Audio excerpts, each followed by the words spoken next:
Mga kapuso, karong panahon sa pandemya, sagad sa atong mga buluhaton, ginapaagi na sa online. Sanglit padayon gyapon ang hulga sa COVID-19. Apan taliwala pa man niini, usa ka grupo sa Iligan City ang nakakita gihapon og paagi nga makahatod og good vibes ug mapabati ang diwa sa Kapaskuhan. Pinaagi sa virtual caroling ug aron mas matagaan kita og dugang kasayuran atong makauban si Sir Eric Michael Hungaw sa Iligan City. Sir Eric, mayong buntag og dayon sa At Home with GMA Regional TV. Kamusta, sir? Hello, mayong buntag, Cyril, ug sa mga kapuso nato sa Mindanao. Okay ra mo ko, Cyril. Sir, unsa na ba kakadugay nga miyembro sa choir dinha sa Iligan ug unsa sab ang nag-inspire sa imo nga mahimong miyembro sa choir? Nahimo ko miyembro sa Buhanginan Voices. Muna'y tawag sa mo ang grupo diri sa Iligan, sir, way back 2015. But I have been professionally trained since 2011 pag yun. And ang isa gid sa kong reasons why ni-appeal ko og choral singing or choral music is to improve my musicalities in choral music and a cappella, and also meet other people who share the same passion as I am. Sir, kaniadtong wala pa ang pandemya, usa ang inyong grupo no sa mga nagahatag og kalingawan matag Disyembre pinaagi sa caroling. Kamusta ang experience kaniadto?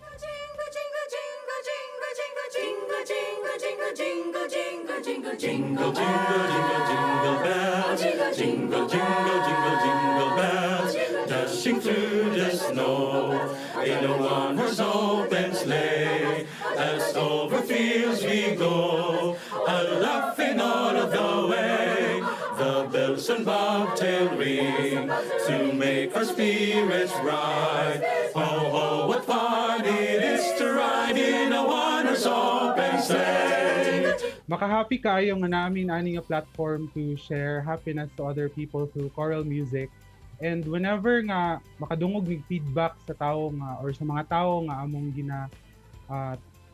gina-render namo ang among music, especially nga kanang mga kami sa different offices sa LGU Iligan, heartwarming lang gid guys sa feeling nga makapahatag mi ginana nga good vibes sa laing tao.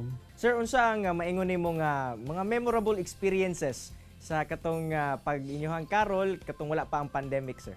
Usually man good sir, ang among grupo kay dili mi kanabit ang spontaneous nga adto-adto lain-laing balay. Usually ang among caroling sir kay sa offices lang sa LGU Iligan or kana mga invitational. Heartwarming lang gid kay sa feeling nga kanang mga feedbacks nila nga inana ilang ma-feel whenever nga mag-share mi sa amo ang music sa ilaha. Then murag ang good vibes na mong gihatag sort of reciprocate bitaw pud sa amo through sa ilang feedbacks. Sir, karon nga virtual na ang halos tanang aktibidad, paunsa ang inyong pamaagi sa caroling? Among pamaagi sa caroling kay karon mong December 18 sir 2020 na ay event ang LGU Iligan ang nag-prepare ani kay ang City Tourism Office sa Iligan nga naa sila event called Kasika sa Pasko, and isa mi sa mga guest performers. So I hope nga tutukan na sa mga tao dili lang sa mga taga-Iligan but also sa tanang mga kapuso sa Mindanao. Our performances will be posted sa Viva Turismo Iligan nga FB page. So sir, unsa na mga pagpangandam na inyong gihimo alang niining virtual caroling?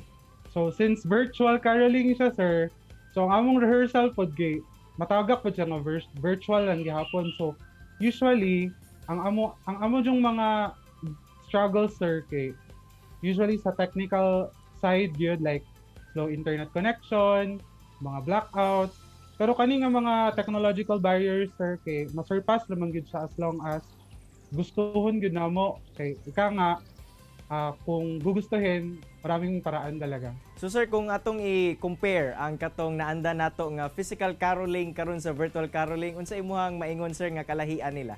Para sa ko kay ang warmth sir, kay lahi ra gyud man gud ang warmth nga feeling nga mahatag sa kanang in person or physical gyud nga performance compared sa virtual gyud nga caroling sir. Sir, sa imong tanaw, unsa ang nag-inspire sa grupo nga mohatag gyapon og good vibes ngadto sa katawhan karong panahona? Aside sa among tagsa-tagsa ka mga pamilya sir o sa tanang tawo nga walay puas ang pagsuporta sa among grupo, ang nakapa-inspire gid sa moa sir kay ang mga uncertain nga mga events karong padahona na nakapahatag sa tuwa og kanang kagul-anan. So isa ni sa among ways of hopefully kana makapahatag og hope sa laing tawo that life is still worthwhile. Ug karon, sanglit usa ka choir member ang atong guest mga kapuso, siyempre, mamarayg kita og Christmas song gikan kay Sir Eric. Aniya ang iyang special performance nga giandam alang kanato. Sana ngayong Pasko ay maalala mo pa rin ako. Hinahanap-hanap pag-ibig mo. At kahit wala ka na nangangarap at umaasa pa rin ako, muling makita ka at makasama ka sa araw ng Pasko.